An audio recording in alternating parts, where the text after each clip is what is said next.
1% of dudes rapping, they ain't nice as me. 98% ain't live the same type of life as me. The judge gave me life and then they sent me where the life is be. That level 4 with depth and vice, the type of stuff they like to see. Two choices, fight or flee. I refuse to die a chump. I never been a mark, but damn, it's scary when that riot jump. I seen dudes cry, get punked, and some sexually brutalized. Knew a dude who lost his life and he was only doing 5 year-long racial fights when homie all you do is ride. Lonely days and nights up in a hole causing suicide. From the moment you arrive, you see the Mexican mafia, AB skinheads with big giant swastikas, pro-black philosophers, the BGF, the Kumi, and Muslims who will murk you from the nation to the Sunni. That MS was loony, quick to ride up on they rival. Even Christians went to church, hide knives up in they Bible. Political and tribal, the Crips and Damus, the Long Beach, the Hubs and the Dubs and the Grooves, the IE, the Bakersfield, the Dago Pyrus, the hustlers quick to roll, the gangsters gon' move, whatever clique you choose. Say what's cracking, YouTube? It's your boy 16 to life, and I'm back like I'm on a parole violation. You're down. Now, for those of y'all that's new to my page, in 1994, I got arrested. I was eventually sentenced to 16 years plus life, and I served 24 years straight in the California prison system. Yeah, that's me gassing right there on that intro. And if you want to get that song, it's available on a 10-song EP that you get on digital download directly from me. If you're interested, hit me up on my email, 16tolife, 16tolifemusic@gmail.com, Cash App, PayPal, or Zelle me $20. And I'm going to get it to you ASAP, man. So today I'm going to be talking about some of the different black cars that you'll find functioning in these California prisons. Now, when I say there's a lot of them, I definitely mean that there's a lot of them. And so I may not give you every single one. I'm going to just give you a few of the major ones that you're going to find in prison, right? Now, the two that I'm going to start with, right, I'm starting with these two specifically because, in my opinion, these two are very unique, and I'll explain why, right? But those two being the East Coast Crip car and also the Hoover criminal car, right? And so what's unique, in my opinion, about those two cars are actually very large gangs on the street. And so when they come to prison, they function as their own entity, right, as opposed to some of these other cars who are made up of collective of smaller gangs on the streets, right? And I'll break that down to you a little bit more right now. So starting with the East Coast Crips, right, they have a bunch of different gangs on the street that represent different streets, right? And so to give you a better clarification, if you're not familiar with the California street scene, the East Coast Crips have, like I said, various different gangs on the streets. You know, some of those being 1200 block. You got 66 East Coast. You got 76 East Coast, 89 East Coast, 118 East Coast, 190 East Coast, just to name a few. And when those individuals get busted and come to prison, they function under the East Coast Crip car.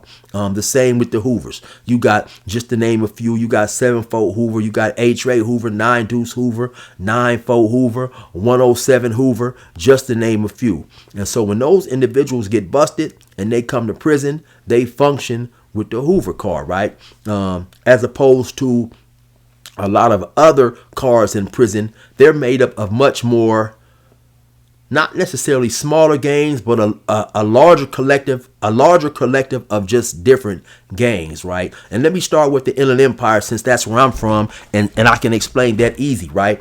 The Inland Empire, as I've said many times before, is actually made up of two different counties, San Bernardino County and Riverside County. And so all the individuals from those gangs, if they choose to, when they come to prison, they function with the Inland Empire car.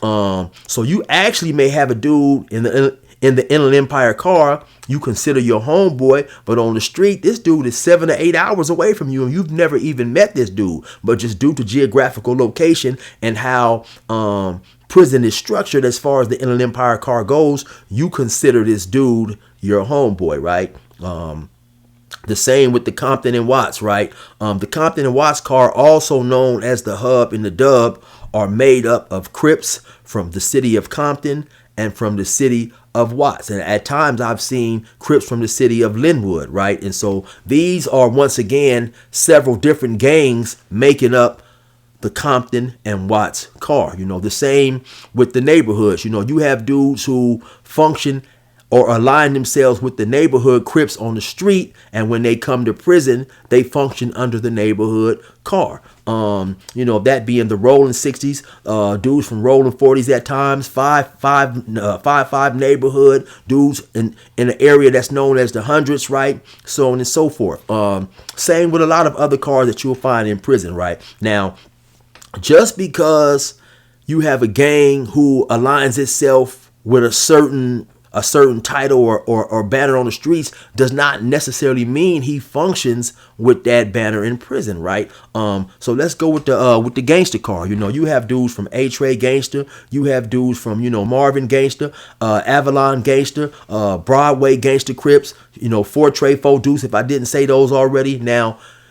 Not necessarily all those dudes are going to come to prison, even back in my time, and function, excuse me, and function under the gangster car, and when I'm speaking specifically for the time period that I was locked up from 96 to 2018. Of course, we know time, street beefs, personal beefs, or whatever may change the way individuals feel, or may change the way cars function in prison, right? So just because you had gangs who had gangster in their title didn't necessarily mean that they function as gangsters when they came to prison, right? When I first came to prison, and this goes pretty much for all the cars that I'm naming in this video, right?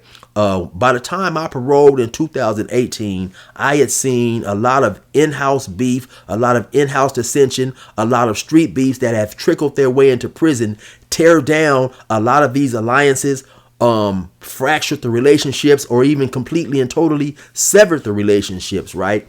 And so, like I said, it just all depends.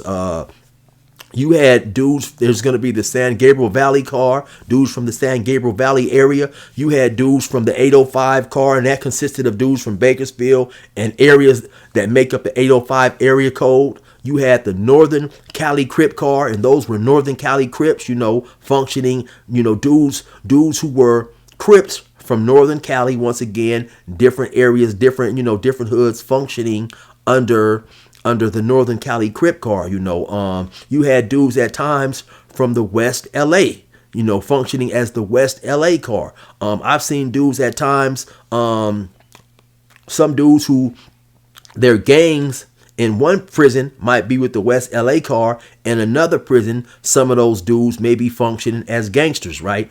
And later on, after I got to prison, after I've been in prison a while, you started to see things happen that didn't initially happen when I first came to prison. Like, you started to see dudes from the Inland Empire, dudes from gangs inside of the Inland Empire, later on start pushing either with the gangster car or with the hoodster car. Just things happen to like I said, once again, to fracture or just totally break apart alliances that had been, extremely tight 15, 20 years earlier, right? And then, to keep naming some cars, you had the Orange County car. Of course, there were the Bloods, always a very deep car, because all the Bloods at the end of the day function as one, right? You had the Fresno car, and you had, brothers from the Bay like Kumi and so on and so forth. I don't necessarily know a whole lot about how the brothers from up north or the Bay function, right? People often ask me, hey, Chill, what does Kumi mean? So Kumi is 10 in Swahili. So now the area code for the Bay is 415. So of course, if you add all those together, 415, you get 10. And so that's basically what Kumi stands for.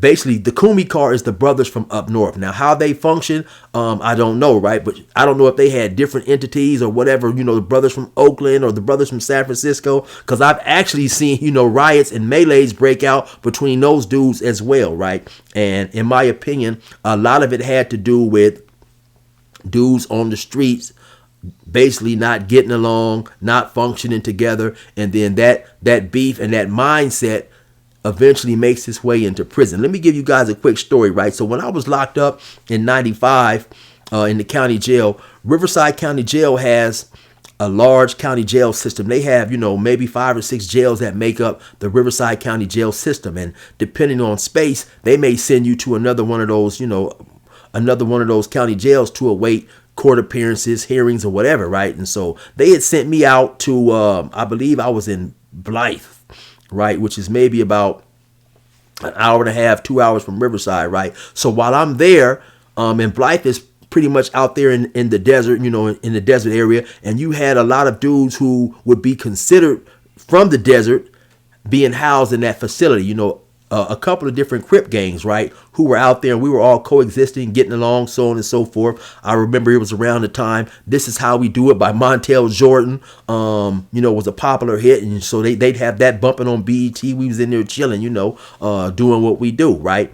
Now, a couple of days after I left and got called back to court in Riverside, I heard that one of those dudes from one of those Crip hoods hopped on the phone, called one of his homies just on a regular call. He happens to find out that another dude, a dude from another one of the gangs who was up in there, who at that time they was all getting along, he had shot 2 of the dude who was on the phone who had made the initial call. He had shot 2 of his homeboys. One of them had died and one of them was severely injured, right? And so when he gets off the phone, he goes and rallies the troops. He goes and gets his homies who just so happen to be more numerous than the other Crip gang that's in there, and he lets them know what's going on. And while the other Crip gang is up in there not knowing what's going on, watching BET, just doing what they normally do, they rushed them, attacked them, and beat them quite viciously, right? And those are just some of the situations and the incidents that break up these alliances that people have in prison. Unfortunately, street beefs a lot of times are the main catalysts to cause these alliances and these cars in prison to break up, go at it, so on and so forth. Because once again, I'll mention that I've seen a lot of these different cars in prison get into it with each other, man. One of the most surprising were the Bloods. I've seen the Bloods have a few different melees among themselves, because when I first came to prison, the Bloods were extremely united, a lot of camaraderie, so on and so forth, right? But once again, having these youngsters nowadays come to prison with a different type of mindset, allowing the fact that, or excuse me, I'm coming to prison with the mindset that I'm not just to entertain being homies with an individual who I just left the streets with, and we're shooting at each other, trying to kill each other, or they may have killed my brother, cousin, homie, so on and so forth, right? So that's just some of the cars that you'll find in these California prisons. And like I said, I'm speaking specifically for the time that I was in prison from 96 to 2018. Of course, time changes things, and every day, man, there's stuff going on, right? And so people are beefing, and people may not want to be basically functioning under the same umbrella with an individual who has done some damage to them, loved ones, family, friends, so on and so forth, man. So that's just giving you guys a quick breakdown of all the different cars that you may find in the California prison, and at times why it may be hard to get on the same page and be under one accord, even when there is potential trouble on the horizon in prison. Some people just do not want to put their beefs to the side and see the bigger picture, right? Anyway, man, you already know what it is. It's your boy 16 to life. Resume normal program. I did that so many motherfucking times.